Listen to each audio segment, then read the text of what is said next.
Well, Friday again. A lovely day in the kingdom. And we're going to talk about football. And there's an actual big football match that's happening this weekend in the form of the Community Shield. It's exciting, isn't it, Peter? I'm imagining the biggest shield in the world having to sort of squeeze through the Wembley... don't call it arches anymore, do you? What's it? Wembley? There's a Wembley Arch. The Wembley Arch, yeah. Through the Wembley Arch. The Twin Towers have gone. The Twin Towers have gone. The Wembley Arch is still very much with us. And just a massive shield sort of creaking through it. They should do that. One for the community. It should get bigger every year. Yeah. It'd be massive by now. The roof of Wembley should be the shield. Yeah. And Captain England... No, I'm going too far. Captain England. Well, we couldn't have Captain America, could we? No. It would be...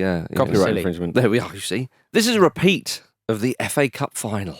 It is, yes. It was a good game. It was an underdog victory because Manchester United won the FA Cup, and they, of course, play Manchester City, who lost last year after Arsenal edged them on penalties. So Manchester City really want to get their hands on this shield. You think? I think they'll probably do it in a bit of a canter, personally. Yeah. Well, you thought that in the FA Cup final, didn't you?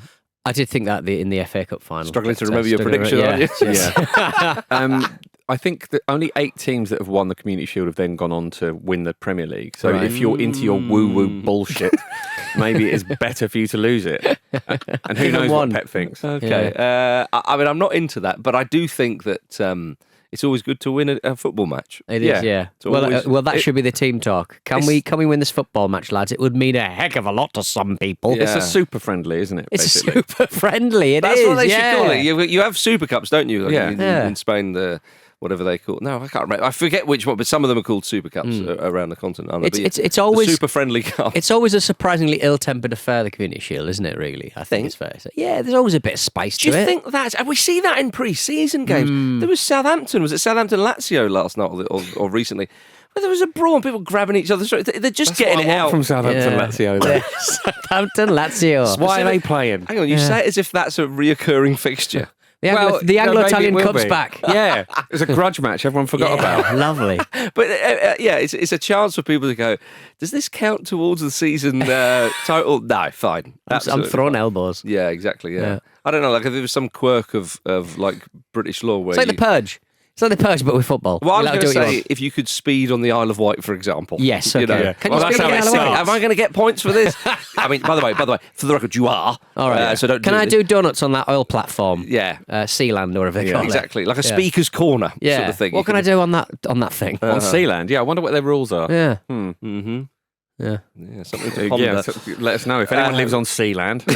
Are there any listeners on Sealand? I don't think Aircast do the breakdowns for Sealand, but very, very. If in fact, if Where anyone's is even Sealand? been to Sealand, Is it off the coast of the east of England? I believe so. Yeah. It's like an old abandoned oil platform that declared itself a country, even though I don't think you can really do that. They've given it a good go, though. They've given it a good go. Bless them. Well, so we want to see a punch up in this Community Shield. I think it's fair to say. I think it's better to do it in the Community because when it was the Charity Shield, I mean, of course, many years ago, before we were knocking around the earth, Kevin Keegan did get punched. Would it have been the Charity Shield back in those days? That was the old famous, I've not done all, I've been hit twice. I'm pretty sure that was the... That's no curtain raiser at all. I didn't realise it was so early in the season. I'm pretty sure it was that one and not a cup final anyway. Okay. We want to see we want to see the spice on we want to see the spice on the field. Yeah. A weekend that could get a bit testy outside. No, we don't want that. No, we don't want that. We want it to be taking place inside the field and just get it out all under 90 minutes, all right? There we are. And it is 90 minutes because it goes straight to penalties, doesn't it now? Certainly does. Thank goodness. Thank goodness. The last thing anybody have wants a is replay. extra time. Stick another match in there. Community Shield real replay on Wednesday. That would be super. Fan flipping-tastic. Sponsored by Pound Stretcher. Wow. Yes, please. Before that, definitely. That would be magnificent. Yeah, because you forget the FA Cup final used to have replays. Yeah. Which was an odd occasion. Yeah. And nowadays. When it started, I don't think it was just the one. I think it was you kept doing it until somebody won. Oh my God, that's amazing. Yeah, like the fifth set at Wimbledon for the men's singles, but it was always settled by the end, annoyingly. Well, yes, Manchester United have a lot of injuries ahead of this match. C'est la vie. C'est la really do. vie. Quite expensive ones as well, annoyingly expensive ones. Mm-hmm. Who are you thinking? Harry Maguire? Harry Maguire. He was expensive. He was expensive. 80 million quid. Where's his price kind of like sitting around now, do you reckon? Well, it'd be less. Well, depreciation. As soon as you drive Harry Maguire off the lot, it depreciates by a third. Yeah, he's 31 now as well. Yeah. What were the trim options on Harry Maguire? I've no idea. Right, power steering. I think he's got a lot in the tank, though. He has got a lot in the tank. Yeah. But yeah, so they've got a lot of injuries ahead of this match, particularly in the back line. There's talk that the 17-year-old defender Harry Amas might feature. He's been apparently the breakout star. He's little. He's lovely and little, and as all fullbacks should be. And he's just a boy at 17. He's just a boy. He's just a little boy. Guys, apparently Pele won the World Cup. He did. Cesc Fabregas. Yeah. So what's Harry won? He played in the community chest when he was 17. He still had a mullet. Was it not the charity chest at that point? Whatever it was. Yeah. It was violent nonetheless. And he nutmegged Roy Keane, if I remember rightly. So, 17-year-olds can make a name for themselves on this stage. And it is, because it's a super friendly, it's an opportunity for them to get a sort of semi-competitive game under the spotlight. And a red card no one will be worried about. A red card no one cares about. Or a career-destroying performance. You get absolutely rinsed by the best team in Europe. That's true. Cesc Fabregas went on to win the World Cup. He did. Maybe young Harry here, if he does feature, and I hope he does. It never takes you long, does it? It never takes me long. But I mean, look, I would like to see something like, it'd just be interesting, wouldn't it? Because we know a number of players. Luke Shaw apparently, surprise, is on the injury list. I love that. Euros final. I'm all right now. Has he got his WWE skins for COD? Has he got them? Yeah, we downloading them. We heard of a bit of a conspiracy theory about Luke Shaw today from our man in the canteen, who was a long-suffering Man United fan. I think that this conspiracy theory has been around for a little while, but it's just come to light for us. Okay, so he told me that he used to play Call of Duty professionally, which is very impressive, and that he knew a lot of people who did, and that one of them played regularly with Luke Shaw. Right, yeah, and we were talking about this. Pete did a little bit of research, and his that always injury worries list me. Pete did a little bit of research. Sure, yeah. So take this with as much salt as you can find. Yeah. But apparently his injuries do coincide with pretty much every new release of Call of Duty. Yeah. But you'd think it would also be with like map releases. If he's playing it online, the actual COD releases don't really matter. It's more about when the maps come out, when the new, guns come out and stuff like that. But apparently his... a gamer tag by the name of Roasty has put in 74,800 minutes in Modern Warfare remastered between 2016 and 2019, which is purported to be Luke Shaw, which is very exciting. So presumably he's just playing it when he's injured, rather than pretending he's injured. What do people want from him? What do people want from him? They just want him to play football. Isn't there a Formula One driver who also drives sim races professionally as well? Oh wow! And they criticise him for, and he's won loads of races when he's been up until 2 o'clock in the morning doing these sim racing in his hotel room. But then he plays like sim racing until 2 in the morning and then starts again in a real car and drives in the Formula One and wins that and stuff. That's impressive. Yeah, but people do use it as a cudgel to beat him with when he's not performing quite as well as he should do. So yeah, you just can't make it. You cannot boast about your Call of Duty prowess because people will criticise you. That's right. People will think you got your eye off the ball and onto the controller. Like David James, remember? Like David James, that was such a great one, wasn't it? He stayed up too late playing video games, and he blamed that for a lapse of concentration when he let in a silly goal for Liverpool. And he was away at Middlesbrough, but that doesn't matter, everybody. Well, Manchester United, yes, they've got a lot of injuries, so who will they field? It'll be an interesting one. Yeah, Michael Owen thinks Man City will finish 4th next season. I did see that. He fancies Arsenal. Congratulations to them on their 5th consecutive title. Well, I mean, if Michael Owen and Jamie O'Hara have tipped Arsenal to win the league, so we are done. We are out of it already. Winners. If Arsenal don't win the league, even if it's in agonising fashion, will you take some solace for the fact that they'll have to admit that they were wrong? Ask me when that happens, because I think I might. Yeah, okay. Well, I'll keep that in the back pocket for then. Manchester City. They are a formidable opponent. Of course, Manchester United did beat them in that final at Wembley, lest we forget. But one of the big stories, or one of the big things coming out of the Manchester City camp is Kevin de Bruyne is still there. He's still there. And he has what some people call a man bun. Kevin de Bruyne is like the attention his haircuts get. It's fascinating to me. Yeah, I think because he had the similar haircut for so long, and then he grew it long, and I thought, oh, I quite like well, that. He's sort of been in pre-season. He's been experimenting with like sort of slick back hair, like David Boy's Man Who Fell to Earth. He's been experimenting with the tiniest man bun, and these are all these looks that I use a lot. Yes. I wear a tiny man bun when I play football, and sometimes I just walk around the house because curtains get in your eyes. Curtains get in your eyes. Yeah. If you're, I thought curtains. I thought you meant the curtains in your house. Well, I'm always peeking around those, seeing what's going on. I think he's talking about the curtains in other people's houses. Sure. Yeah. Get this out of my eyeliner. I want to see in. Well, it was because he was pictured with Jack Grealish, a man who knows his way around hair. Yeah. Well, actually, the haircut he had last summer looked a bit like Jack Grealish's. Yeah. Now he looks like Erling Haaland. Yeah, there's a bit He's of just moving around the squad. Well, some people may have thought that Erling Haaland was going to drop deeper in midfield when they saw when they saw that. But De Bruyne is still there. So no more chat on his Saudi Arabian stuff as yet. Do you reckon he signed a pre? Ooh. Just because, I mean, he was just salivating the amount of money he could make there. He was really like, I'm going to make a lot of money. Well, as I said at the time, I might not be there next season. Like these, you know, look at the Chinese league and how that panned out. You've got to take it with both hands as soon as possible. That's the spirit. Think of your family, Kevin. The thing is, Pete is right. Grab it. They'll lose interest. He they'll earns move on to $400,000 a week. Grab it. Yeah. He'll have that per day out there. Yeah, but Labour are going to take all of it now, aren't they, Jim? They're going to take every penny. In fact, he'll be skint by the end of the year. You're right. So that'll definitely happen. But you are right. But what I love though is the former Chelsea player. Oscar, right. I think he's still playing in China. Yeah. Is he right? Yeah. He obviously locked himself into a big old beefy long contract and was just like, this'll do me. So because a lot of them came back, didn't they? Even Yakubu was like, come on. Cisse. Yeah, Drogba was like, yeah, exactly. But incredibly, Oscar, who very talented player still there.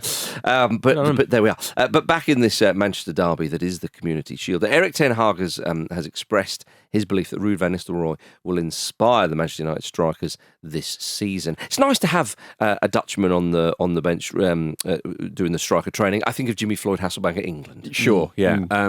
How'd that work out for our goal return? Oh, I see. Turning on Jimmy, are we? I'm not not of a job then, is he? Presumably he's moved on as well. Indeed, yeah. I just didn't enjoyed his celebration against the Dutch in the semi-final. Where it was like, they're looking at me. But Van Nistelrooy is an interesting appointment, isn't he? Because he has been the manager at PSV, so he's got experience, and I believe he's fairly highly rated as well. And obviously he's got a big history with the club. That man could finish as well. Oh my goodness. Absolutely ridiculous. The Man United dugout is such a good place to sort of be developmentally. Surely next to Man City, they do bring in some pretty interesting characters. I think repackage you and send you off to the Caribbean. Exactly, as Mr. McLaren knows. Yeah, I think United fans are maybe starting to get a bit worried about the transfer window in terms of incoming players, but everything else they've put in place does look pretty good, doesn't it? And it looks joined up and grown up and sensible. So it might take a little while. You've always backed Jim Ratcliffe. We've been in this. I have. Evil gyms have got to stick together. At this point, they've really got to sell, haven't they? They're in no position to buy. They are right at their limit at the moment. So they need to sort of get rid of a couple of homegrowns, I think. Possibly, yeah. Some of that sweet homegrown meat. Some of that sweet McTominay. But you're right. Wan-Bissaka and McTominay are two of the names that have been touted for moves. 100% profit, baby! Ooh, yeah! Why does Macho Man Randy Savage always feature so prominently in your head? Yeah. That's Eric Ten Hag. Who you want today, baby? Ooh, everything's for sale, baby. Do you remember when he did the adverts for Slim Jims? He did, yeah. Slim Jim. Have you tried a Slim Jim? No. They're horrible. What are they? They're like the worst kind of pepperonis. They are thin. Yeah, I'm sorry to our American listeners who are big fans of Slim Jims. We've got much better ones, and they're called pepperonis. Bit of an animal. They're thin kind of meat, kind of extruded meat, with like a hard, needlessly hard, shiny, greasy shell that you eat. Awful. It's awful. It's like shellac. It's horrible. It's like a beetle. It's like chewing a big meaty beetle. Pepperami do so well out of us. They do. And do they ever send us one? No, they don't, actually. Pepperami. Do they need to? Send us a pepperami. Just one. I'm gonna ask Slim And me and Jim Jim will eat it like Lady and the Tramp and then end up pissing. Exactly. Excellent. I'll kiss you for a pepperami. Yeah, damn right. Well, there we go. The amount of times I've heard you say that. Manchester United's new sporting director, Dan Ashworth, has drawn up a 5-man shortlist for a new midfielder.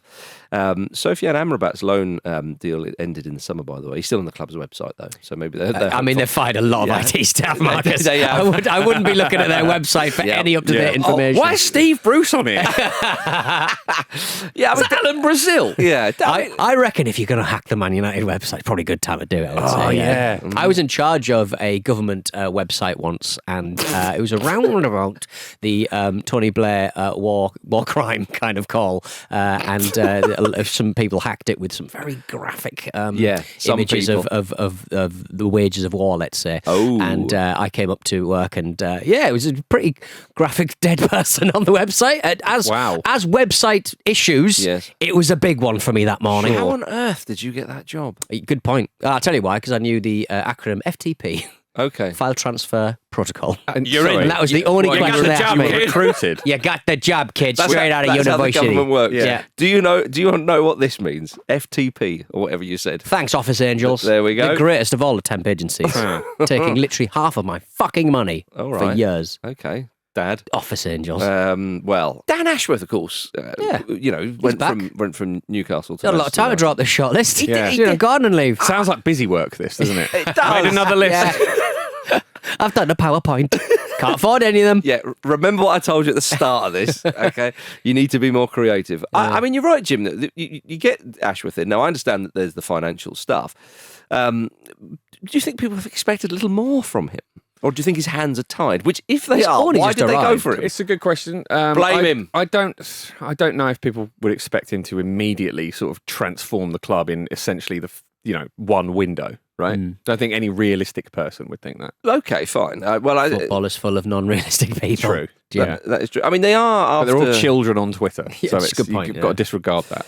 They are trying to get Burnley's Sander Berg. Yeah, that feels like a Moneyball signing, doesn't it? Does a little bit. Oh, I mean, but he's a good player. I mean, even last season when Burnley obviously didn't have a great time in the Premier League, he still put in a good shift. But I feel that could be a good signing. It could, but relegated clubs they're a funny one to deal with because I think Burnley get 100 million as a parachute payment, so they don't need to sell. Yeah. So obviously Berge will want to go to Man United from Burnley, I would imagine, with all respect to Burnley. Yeah. But they can charge a decent whack. I read like 30 million, which is it's not nothing, is it? Yeah. No, it isn't.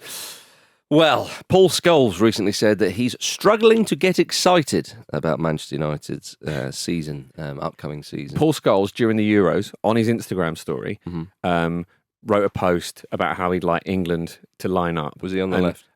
He wasn't, but he did he did sign it off by saying, "Yes, I'm bored as fuck."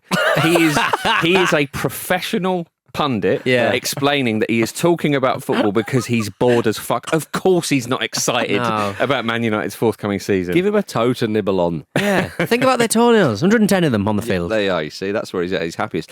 Some good news, though, I think, coming from a former Manchester United player, is that David De Gea has agreed personal terms with Fiorentina. Oh, he just finally. sat out a season. Yeah. He just couldn't find a club who could afford his wages, and now he's probably got a bit more realistic about things and think, well, if I don't sort myself out financially, I'm going to be in a bit of trouble here. Yeah, and I get to live in Florence. Okay, that's not a bad deal. Yeah, I like this, and because he hasn't. I do too. His contract expired in June last year, but it is odd, as if because he's 33? Yeah, he's got years left in him, presumably. I'm very surprised Newcastle didn't do a tilt on him because they just seem to be buying goalkeepers every week. Well, Chelsea have got a fair few these days, haven't they? I think they could field an 11 of goalkeepers. Well, I did enjoy this, though, from the article that it was in. De Gea could yet find himself playing against his old club in the Conference League if United drop out of the Europa League. There's the positivity, everybody.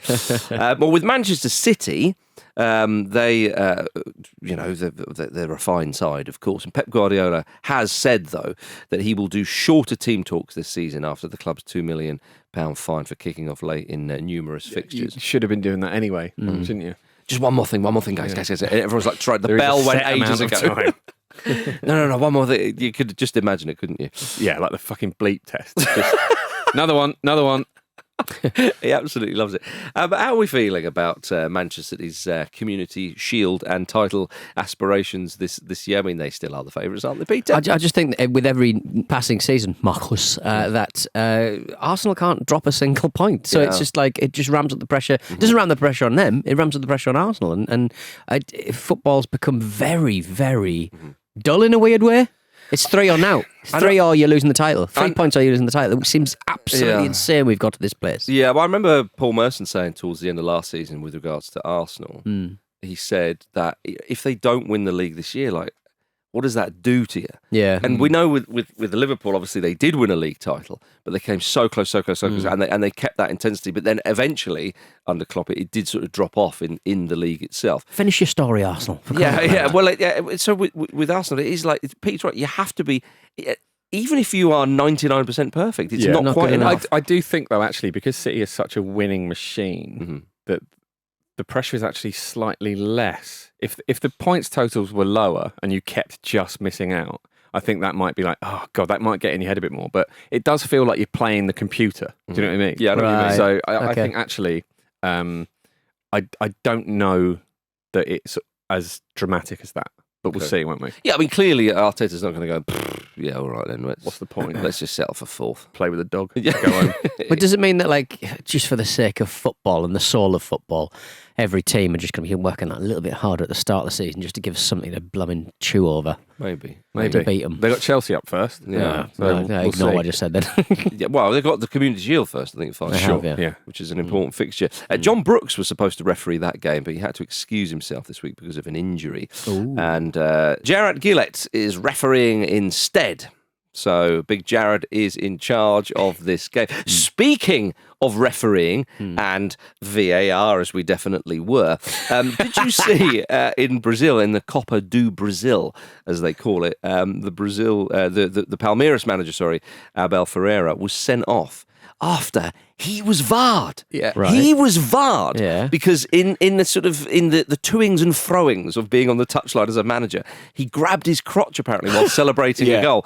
But I remember, I've watched the video, and on first viewing I was like, he didn't grab his crotch, did he? And then they slowed it down. I went, he grabbed his crotch.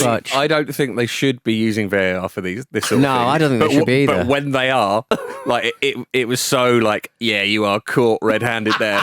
You have absolutely done that. Watching him just grab his nuts and thrust in slow motion. Testy-handed, he was called. Like it wasn't like Michael Jackson, it was fucking off like that. Eat that. Well, it's supporters. Yeah, it was all that, wasn't it? So it could be worse here. We're not using VAR for that. Do you think we should? No. Shut your noise. Okay, fair. That'd have been funny, wouldn't it? Yeah. But of course, that was before VAR. Well, the aforementioned Mikel Arteta has been playing silly buggers, quite frankly. Did you see this? At dinner with his players, once upon a time, Mikel Arteta secretly hired a team of pickpockets. I'm sure a lot of you have said this. At the end of dinner, he stood up and asked his players to empty their pockets, and a number of them were missing valuable items. Where could they be? Shouted the players. Well, Arteta said that it was all to teach his team the importance of being alert at all times. I love that. I mean, a lot of people think it's really cringe, and I understand that. I probably would if it was, Jim, it is. Yeah, sure. Right. But where has he got them? Where do you set about hiring a team of professional pickpockets? You go on the London Underground and you just leave your keys poking out your pocket, and then you go, pop down Las Ramblas. I want you Barcelona. for Mikel Arteta Army. He's odd, isn't he? I don't know. I think these kind of like when people grow up and they go, oh yeah, no, my dad was legally insane, wasn't he? They'll probably go to other clubs and go, yeah, he's proper mad, isn't he? His grandkids won't believe any of his stories. Yeah. Yeah, we think Pep was a bit of a madhead, but I don't think Pep would do that. I think Pep is he is a bit of a mad scientist and very enthusiastic and intense. And Arteta's obviously learned from that, but like taken it into another direction, I think. I just think his next step is a hedge maze at the training ground. Do you think? Ooh, yeah. In the same article, you must find yourself before you find your opponent. What? In the same article, I learned that the players get to take the dog home. Yeah, stay overnight sometimes, which is nice stuff. I mean, you think that like this deserves more looking at, Marcus. I'm so sorry. No. Surely gerbils are better, aren't they? Little team gerbil. Ground gerbil. Training you don't think gerbil. That. I do. Gerbils aren't better than dogs. I just think it's a natural. Aren't gerbils horrible little bastards that like eat their own kids and stuff? Yes, I've literally seen that happen. Well, they've never harmed me. No, my dad once euthanized a whole collection of gerbils with some. What's that stuff you chloroform? Why? That he took from a hospital. Okay, right. Why did he take it from the hospital? He worked at a hospital, right? That answers it. Right, that's some way. That sentence just got better and better. It really did. It took you into way. Yeah. We had a lot of babies born to two gerbils that we thought were male and female. Sorry, we thought were male and male, but they weren't the male and female. I had a lot of gerbils. My dad couldn't get rid of them, however hard he tried. There was no Facebook Marketplace back then, so he made the heavy decision to euthanize them. But he used chloroform that he took from his own hospital. Bloody hell! Yeah. And that's what I'm having to deal with. Was it he who hacked the government website? Is that how you were recruited? Yeah. Bloody hell. God. John H. on the Discord has asked if you are a professional pickpocket, Jim. Were you involved in this? It is a bit easier than you might imagine. Jim's got me keys! Jim's take me bloody keys! Have that, Peter. Oof. Be alert at all times. Be alert at all times. Yeah. Have you two been planning this? No, I just nicked them out of your You bag. just nicked them out of my bag. You put them in there. Good. Lovely. Easy All right. peasy. Before we go to a break, we have to say that just very briefly to Newcastle, this was wonderful news. A huge change of attitude up there. Yeah. We saw a man feeding a police horse on Wednesday evening, and I just thought, my goodness, the country has been in the doldrums for a bit, but that is the flicker of hope we all need. Things can only get better. Feeding them chestnuts, but it wasn't chestnuts, conkers. The spikes. It's just Chloroform. Yeah. Chloroform. He's trying to chloroform it. I got it from the hospital. Let's have a break. Chloroform gerbils.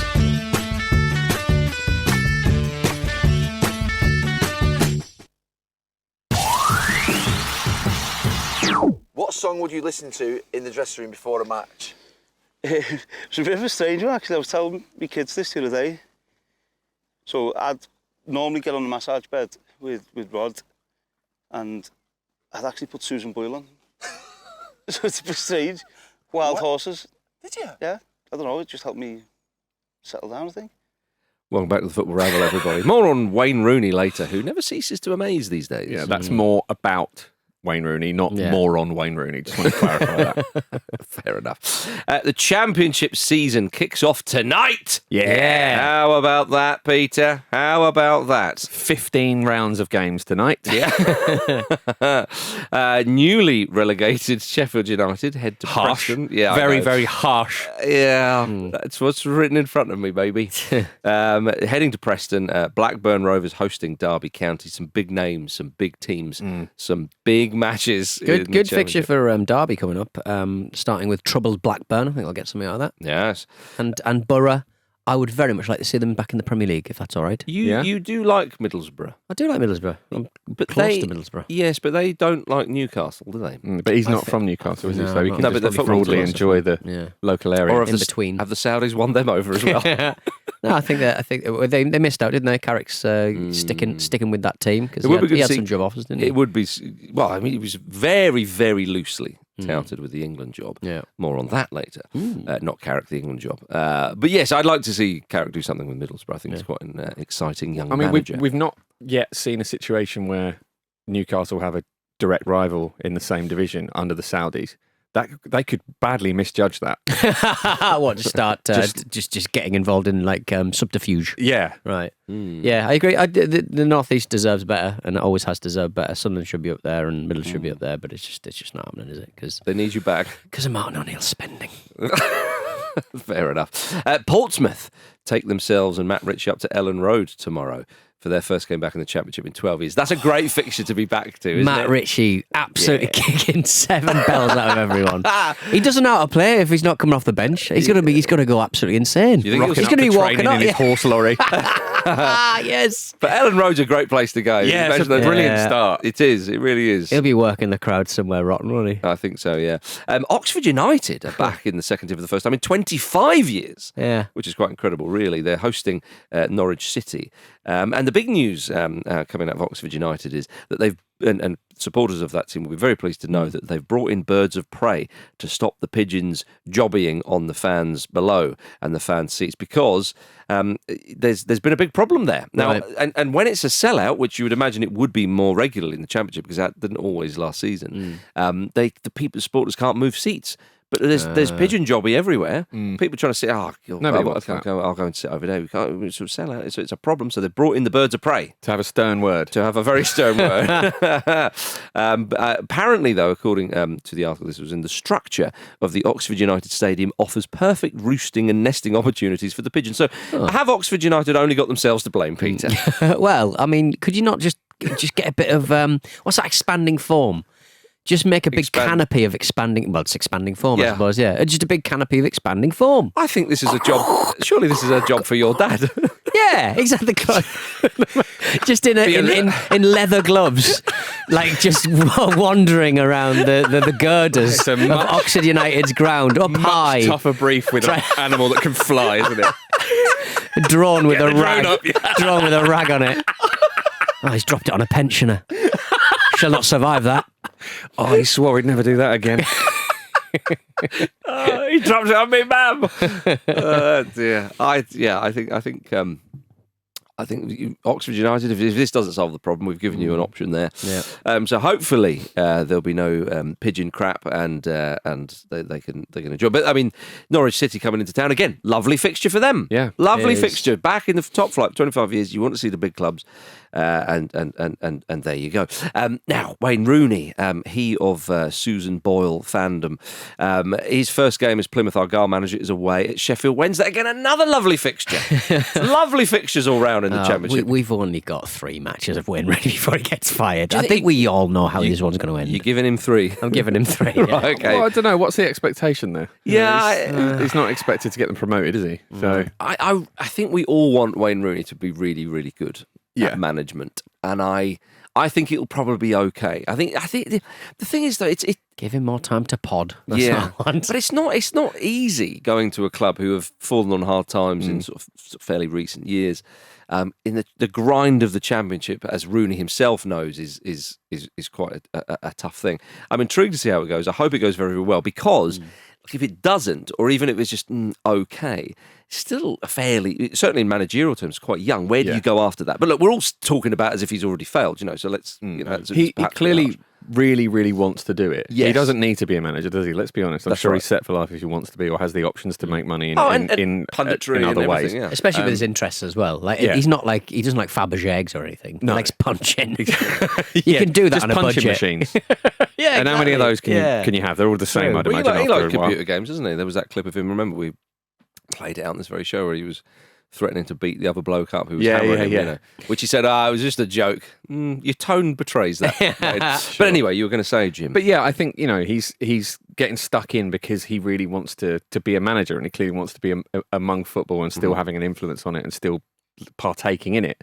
And I think that's a really encouraging thing for Plymouth, right? He isn't at this point, he isn't there to use it as a stepping stone, which earlier in his career you would reasonably think that he himself wouldn't unreasonably be doing. Like Derby, a great example of that. It's like a proving ground. But now, obviously, things have been a bit complicated in his managerial career. I think he'll be looking at this job and thinking, I want to be here for a while, and that's perfect. Well, I mean, and a while nowadays is 2 seasons? Something like that. I don't think it's going to be ending up like a Diego Simeone Atletico Madrid situation. No, I think it's just a good level of expectation is what I'm saying. Yeah, because I don't think Plymouth are going to win the Europa League. No, I don't think they are. But you're right, though. But this is a chance for Rooney. Obviously, he was hired at the end of last season, so he's had a whole summer here to get ready, and also to try and convince Colleen Rooney and the kids that Plymouth is a good place, because he says, and it is a good place, but he says, I actually sold it to her as being the Monaco of England, and then he said, but I don't think she believed me. Well, of course she didn't, Wayne. Yeah. He's apparently been criticised because his favourite kind of pasty is a chicken and mushroom. Chicken and mushroom, that's what I love that. Uncompromising. He knows how controversial that is, but he doesn't care what he likes. Well, he says, I didn't know, so Nance has told me off, and he keeps putting a meat one in front of me. It's like, chicken and mushroom is also meat, Rooney. Well, yeah, he's saying that it's the beef one. Yeah, it's the beef one. You know what he means. Plymouth beef. What I love though is Rooney's. Well, a cool club. Yeah, it does. Yeah. What I like though about Rooney these days is that he obviously as a player was a very angry man. Well, that's sort of the side of him. So we know he's got that steel. But yet he's quite cheeky and playful at the moment. So you think, he's quite nice, but because the steel backs him up, I think. Exactly, but you know what he's got. Yeah, he did say that. He did say he's very approachable, and he's people wanting to take selfies and stuff with him as he's been going around the town. He said he went to Morrison's and he forgot his shopping bag, so he was having to hold it all in his arms as he walked out. And I mean, he also said they were out of bags, which is a disastrous combination. Bags, yeah, exactly. He did say he stressed that he wasn't stealing the food. I thought to myself, Wayne, I did with your bank account, it would be a shock if you did. Quite frankly, so we wish Rooney all the best. Yeah. Some people get a thrill out of it, though, don't they? They do, Jim. And maybe he was nicking it. True enough, yeah. and if replacing a block of cheese with something of similar weight for giggles. I enjoyed nicking your keys. I might do more of that. Have you got a taste for it now? Yeah, I think I do. Watch out, Tesco Holloway Road. Well, could we see Rooney one day as England manager? No. No, that's not going to Well, there is another former Evertonian who looks like he's going to be made interim manager of the England men's team, and in the form of Lee Carsley. Well recovered link there. Thank you very much. Thank you. Yeah. Well done. Yeah. One has had a hair transplant, one is yet to have one. But Lee Carsley, so it's very much looking like that the FA are going to make him, as I say, interim manager for at least England's first 2 Nations League games against Ireland and Finland next month. I love it because Lee Carsley obviously was an Ireland international when he played. He's born in England, as a fair few players have done that, such as Declan Rice and Jack Grealish. But I love the fact that is this they some had 94.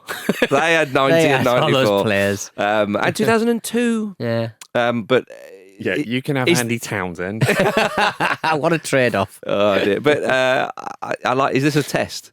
Your first game against Ireland. Yeah, it does feel that way, doesn't it? It really, see how much does. you want this. Yeah. Are you going to sing the national anthem in the Aviva Stadium? A hair transplant would be a flex, wouldn't it? It's like gets into the disguise. interim job. It's like, I'm so relaxed about this. My hair has grown back. I've got a ponytail. He's gone for the old David Seaman. Well, I mean, he could stay on further, of course, depending on what the FA do. Now, I said to the two of you on this very podcast that I think Lee Carsley will get an interim, but I mean, a lot of people say no points there. And then obviously, as one or two journalists were reporting, then they'll go after Guardiola as the big hitter. But even if that seems quite fanciful and people think it's a load of bollocks, and it obviously, ultimately, if it doesn't happen, they will probably try to do it, whether it's sensible or not. Sure. I think this is a decent appointment because Carsley won the Euro under 21s, of course. I mean, he beat Spain in a final. Yeah. Okay, so get him in for crying out loud.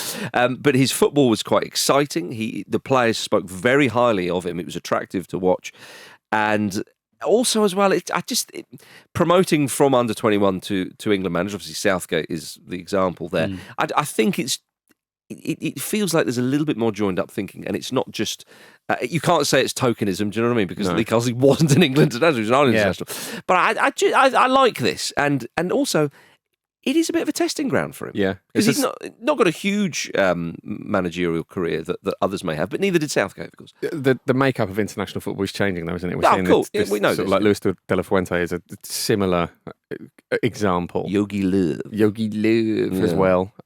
What does success look like to him? How long has he got to kind of? Well, you've got to beat Ireland and Finland. Yeah. Well, what is he what can he realistically do in the time he's got before they look elsewhere? It's a good question. That is a good question. Because beating Ireland and Finland with respect to both those nations is something that he'll be expected to do. Yeah. So you imagine he'll probably go for trying to make headlines a little bit if he's sensible about it, because he wants the job, and beating them comprehensively and beautifully is probably the way to do it. Do you think, though, that with the chat that Ashley Cole will be his assistant as interim, it's really just to see if, the good vibes under Southgate, can he manage it? Can he? How does Ashley fit into this? Exactly. Yeah. But I think probably that's it, isn't it? That not Ashley Cole, but how does he fit into the job? How do you feel about this? I mean, again, with Southgate, it was a bit of a botched one, wasn't it? That he didn't particularly seem too keen, although maybe that's us thinking about it at the time. He was a little bit reserved in his thinking because it was very much an unattractive job to take. He obviously took the job. Was it 4 games, I think, or something like that? It was a handful of games to begin with, and you think, okay, actually, this feels quite good. Actually, I think we're okay. And you could see that with Lee Carsley, unless Guardiola suddenly becomes a viable option or a big hitter like that. Because if it's a case of, actually, we want, say, Graham Potter, for example, you might as well, if you could, get Graham Potter in now. If you know what I mean. It could even be a case that they maybe want Eddie Howe, and Eddie Howe says, well, actually, if I get sacked in the next 6 months, obviously it's Eddie Howe. Exactly. I don't think they'll rush a decision, will they? No, and based I think on the era that we've just come out of. And I think this gives them the option. You get a bit of training ground for the under 21s manager, and if suddenly actually it all feels like it's sort of clicking in a way that it could, which is something we probably haven't had for a couple of years, really. Like what for England? England's performances, yeah.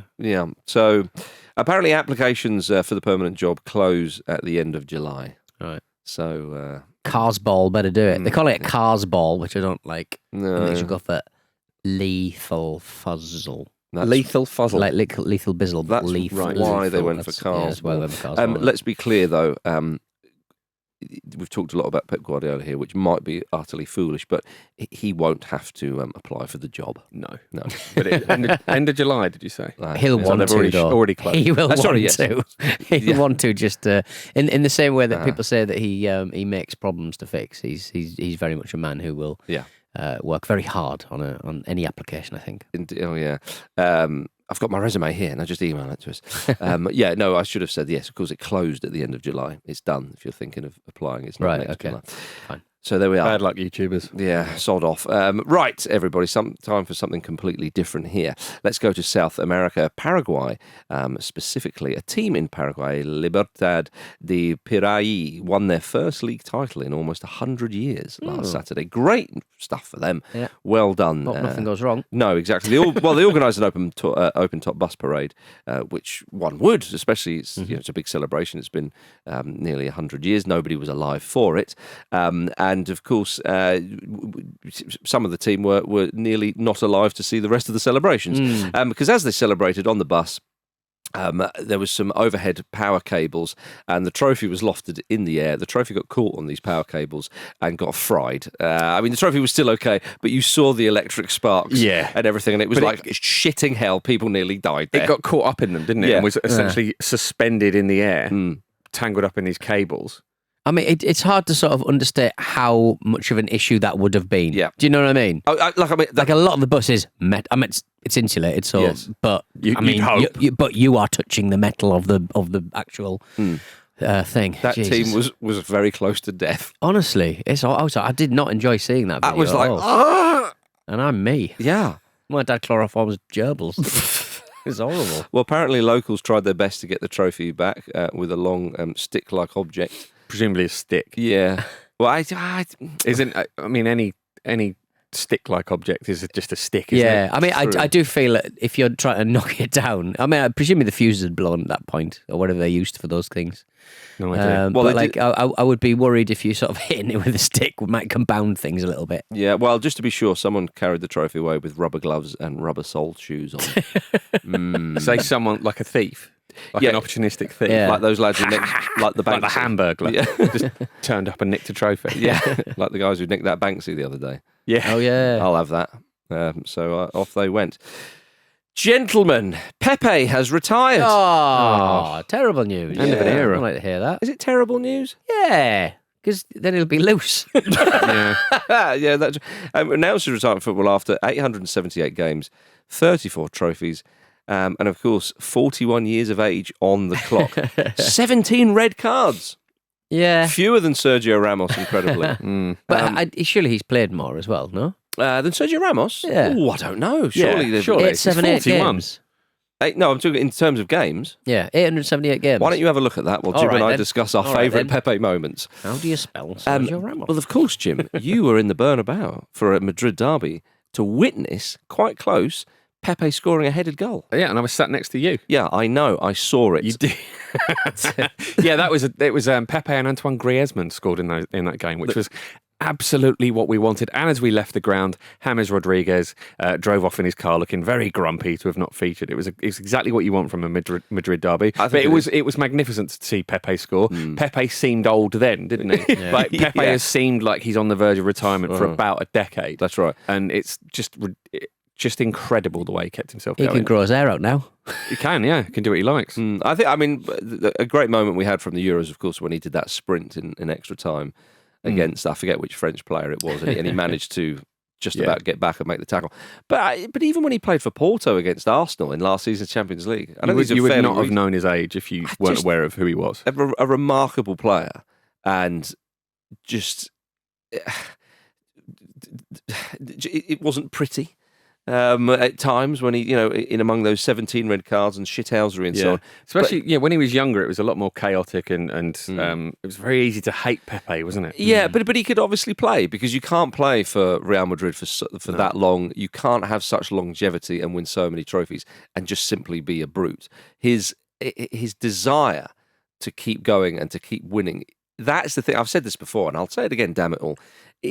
Obviously, the skill and the intelligence and all this kind of stuff of any footballer to go that long and that high in the game. You think of Luka Modric right now, or even Cristiano Ronaldo.